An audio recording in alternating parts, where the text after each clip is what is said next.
10 साल में एक बार किसानों की कर्ज माफी की बहुत डोल पीटे गए और एक बढ़ चढ़ करके बातें बता करके किसानों को गुमराह करने का भरसक प्रयास किया गया था।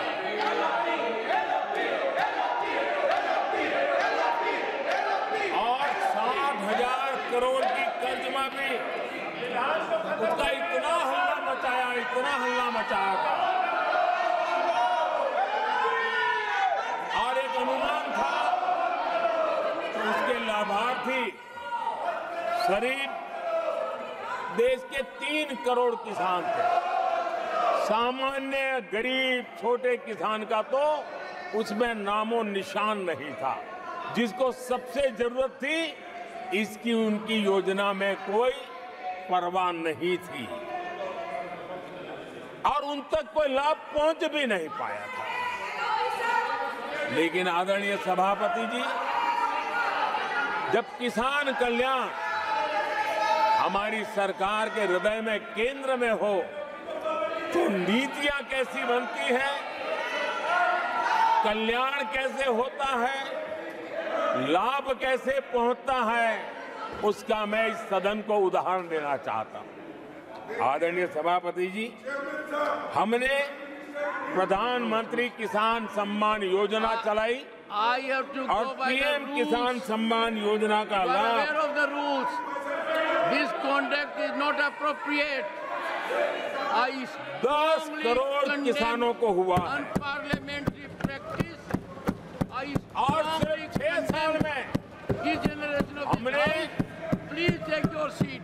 3 लाख करोड़ रुपए To take their seats. हम किसानों को दे चुके हैं। It is unbecoming of your conduct.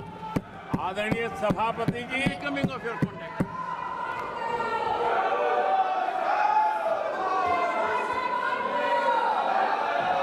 आदरणीय सभापति जी, देश देख रहा है झूठ फैलाने वालों की सत्य सुनने की ताकत भी नहीं होती।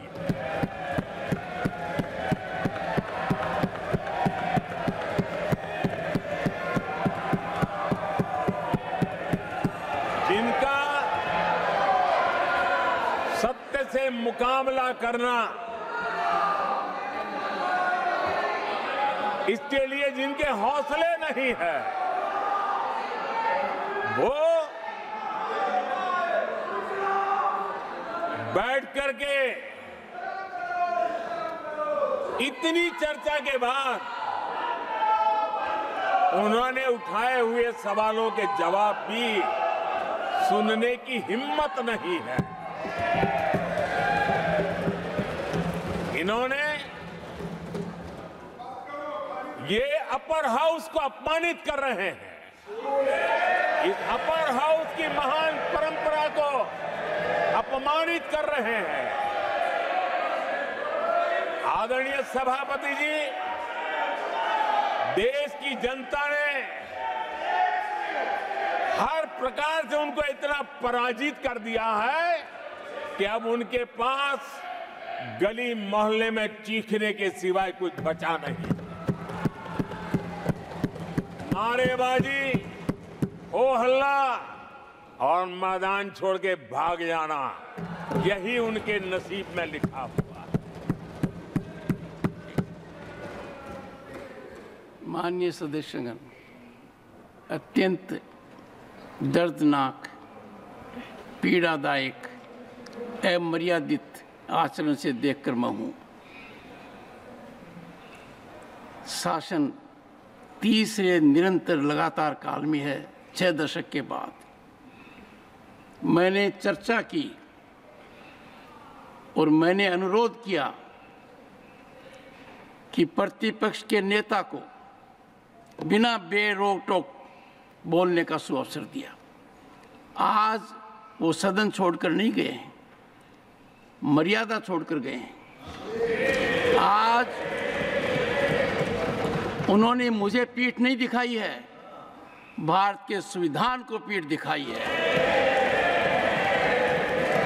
आज उन्होंने मेरा अनादर और आपका अनादर नहीं किया है, उस शपथ का अनादर किया है जो संविधान के तहत ली है।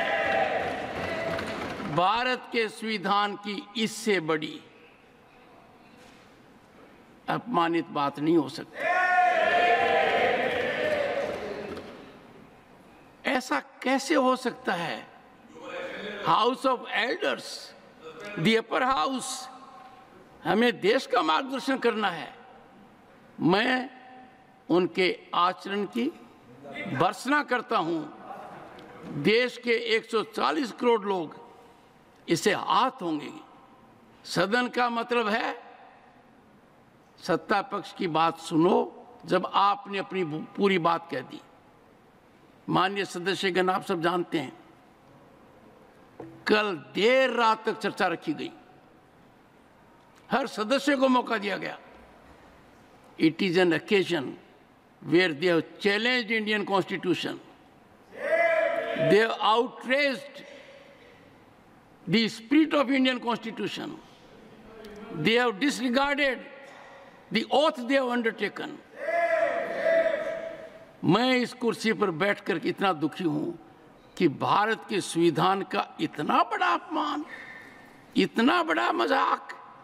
भारत का संविधान हाथ में रखने की किताब नहीं है, जीने की किताब है। मैं आशा करता हूं कि वो आत्मचिंतन करेंगे, मंथन करेंगे, अपने दिल को टटोलेंगे और कर्तव्य पर आएंगे। माननीय प्रधानमंत्री जी,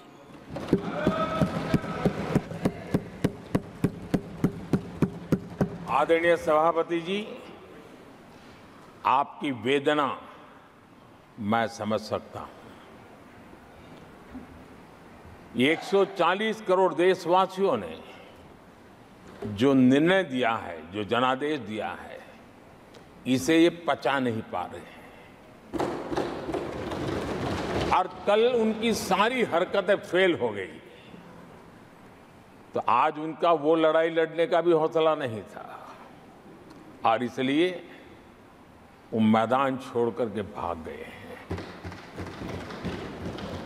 आदरणीय सभापति जी, मैं तो कर्तव्य से बंधा हुआ हूं और न ही मैं यहां कोई डिबेट पे स्कोर करने के लिए आया हूं। मैं तो देश का सेवक हूं, देशवासियों को मेरा हिसाब देना,